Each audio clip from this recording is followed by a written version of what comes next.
It's Magical Monday, and it's the 1920s event again.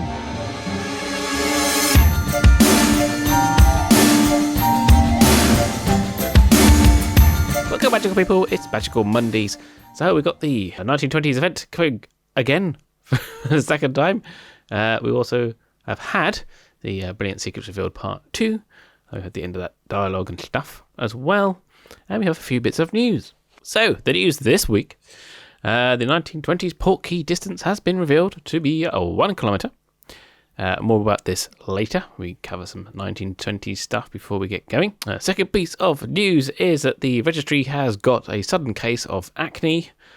So clearly that one has signed the sign-up sheet for Dumbledore's army and then told Dolores Umbridge about the existence of Dumbledore's army.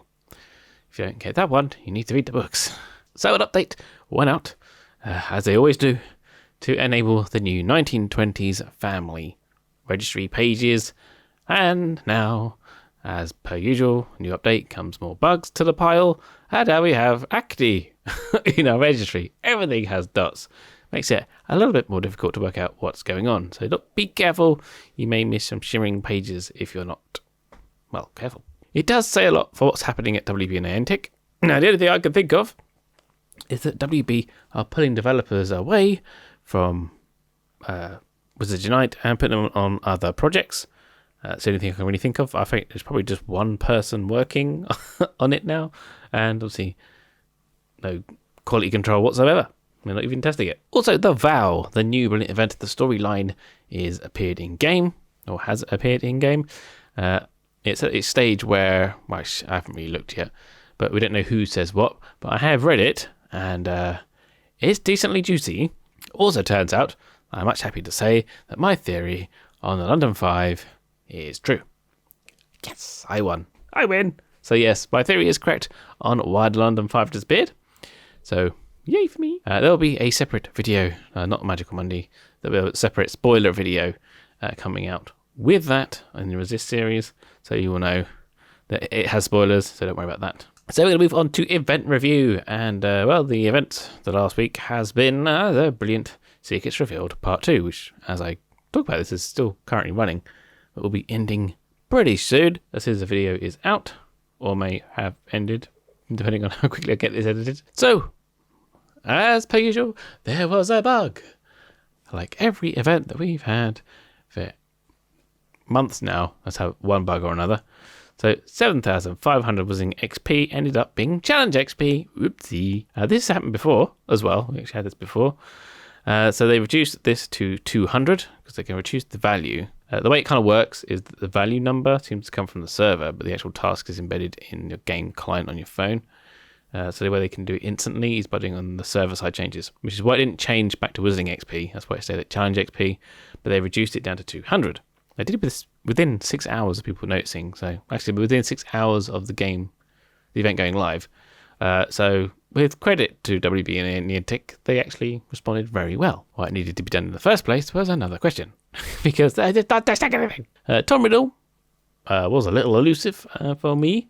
He seemed to come in bursts. Like, I did a task, like, I couldn't find him for ages, and then I got 3 spawn really quite close. I did use a trace charm as well, but there were multiple spawns when I did it. And of course, now that the task was over, there was quite a few of them, so I cashed in on a fair amount of Wizarding XP.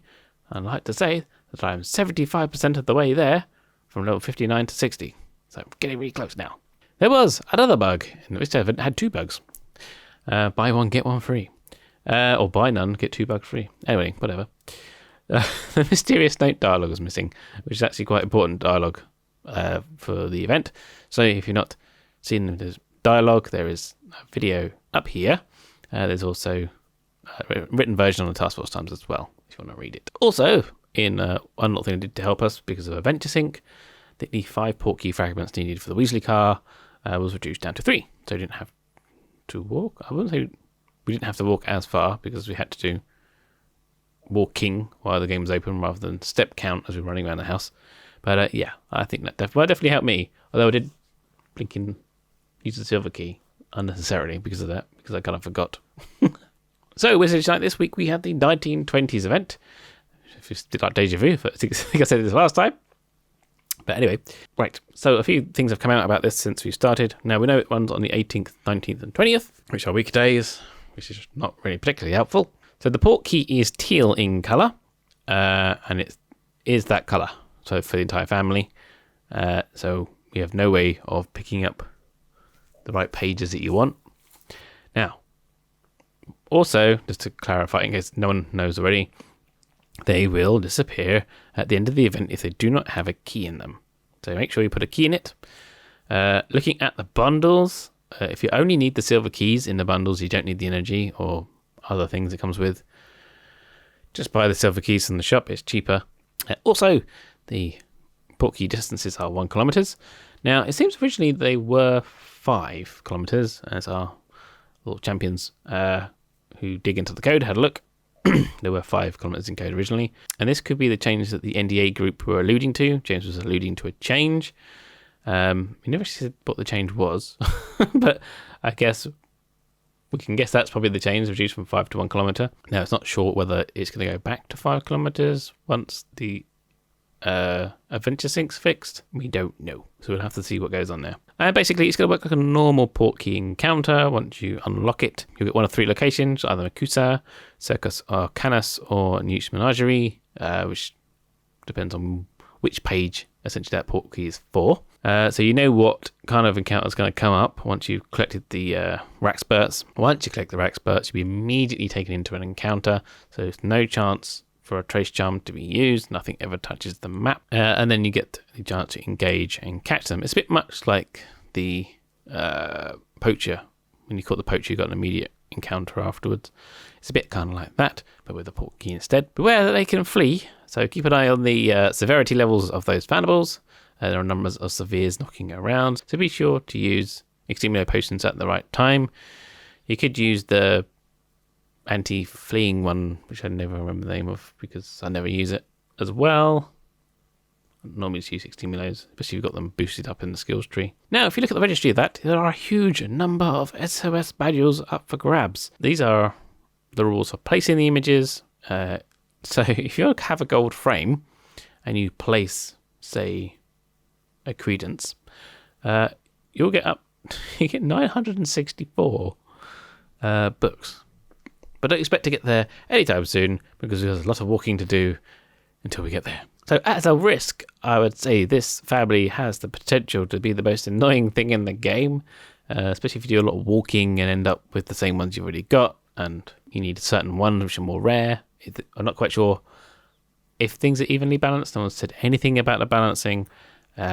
We just only hope that it's evenly balanced, so at least we're not completely stuffed. But if it's anything like any other sticker collection game, the rare ones, and you'll be going round and round a loop for quite some time, which may explain why there's so many books up for grabs as compensation. Or it's another mess up. There is no storyline with this one. Even the tasks may only be for the odd event. Originally we had a 2-day event and a 1-day event. Well, not even 1 day, 12-hour event. Imagine the 12-hour event doesn't have any tasks in it whatsoever. That one's probably just designed to blow away your keys in a really limited window that you can't walk them off in. And the 2-day ones may or may not have tasks. There's certainly no storyline, which is kind of funny when you read. Which is actually quite funny when it comes to the Prisoner of the Vow. Brilliant event because Harry and Hermione and anyone make no reference to the fact there are 1920s Vanals running around all over the place. A bit bizarre. The Prisoner of the Vow storyline is good, but it just completely doesn't acknowledge the 1920s whatsoever. So it's like it never happened. Mind you, given their level of ineptitude, they probably don't know about it anyway. It probably is fine because they don't know anything half the time anyway. Also, after 1920s event, we actually have the Community Day event, which has gone completely under the radar, to be honest. This is also following local time, so it actually immediately can follow the 1920s convergence. There's no oddities where fixed times bump into New Zealand times, etc., because, well, these two events are both local time. So our encounters will be from Weasley's Wizard Weezers. So more of those guys in the wild. So the details haven't really come out, but we kind of guess what it is from now. Don't know what tasks are yet, but kind of get the idea. The usual forest chamber 4 and above. Guarantee the skiving stat boxes, if I remember correctly. So that could be quite useful, because I need skiving stat boxes to put the green star on that one for me. But I will probably do my darndest on that day to hit level 60. It's definitely doable if the spawns are good enough, because they're severe enough.